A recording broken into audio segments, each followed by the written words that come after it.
જય માતાજી, જય ઠાકોર સમાજ. હું એસ એમ ઠાકોર.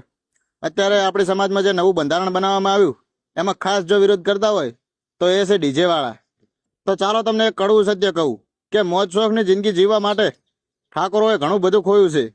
તમને એક ઉદાહરણ આપી દઉં. અમદાવાદ જેની અમુક જગ્યાઓ સોલા, નરોડા, બાપુનગર, નિકોલ, જુહાપુરા, ચાંદખેડા, આ બધી જગ્યાઓ મોસ્ટ ઓફલી કની હતી? ઠાકોરોની હતી. અત્યારે એ જગ્યાઓ વેચાઈ ગઈ અને એ જ જગ્યા ઉપર ઠાકોરોને કોઈ નોકરી આપવા તૈયાર નથી. આ બધું શેના કારણે થયું છે? મોજ શોખની જિંદગી જીવવા માટે સ્ટેજ પ્રોગ્રામ, લોક ડાયરા, મોંઘી ગાડીઓ, મોંઘા મોબાઈલોના શોખમાં ઠાકોરોએ આ બધી જગ્યાઓ વેચી મારી છે. અને અત્યારે જે બંધારણ બનાવવામાં આવ્યું એમાં ગરીબોને ઘણો બધો ફાયદો છે, પણ આ વસ્તુ પૈસાવાળાને નહીં સમજાય. પણ જ્યારે એ બધું જતું રહેશે ને ત્યારે ખબર પડશે કે નાના મોટા મોજ શોખ કરીને આપણે કેટલું બધું ખોયું છે.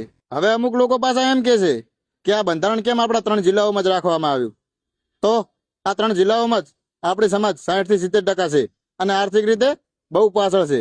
આ તો ખાલી એક ઉદાહરણ આપ્યું, આવા તો ઘણા બધા કિસ્સાઓ છે. હવે અમુક લોકો પાસે દોડડાયા થવા જશે અને માતાજીના નામે, રાસ ગરબાના નામે ડીજે લાવશે. એલા ભાઈ, સમાજવાળા ગાંડા નહીં. બંધારણનું નિયમિત પાલન કરો, હજુ વહેલું છે. ગરીબોને ઘણો બધો ફાયદો છે. થોડું ગરીબો વિશે તો વિચારો. એટલે હજુ સુધરી જાજો, વહેલું છે. આ બંધારણ આવનારા સમયમાં આપણા માટે ઘણું બધું કામ આવશે. જય દ્વારકાધીશ.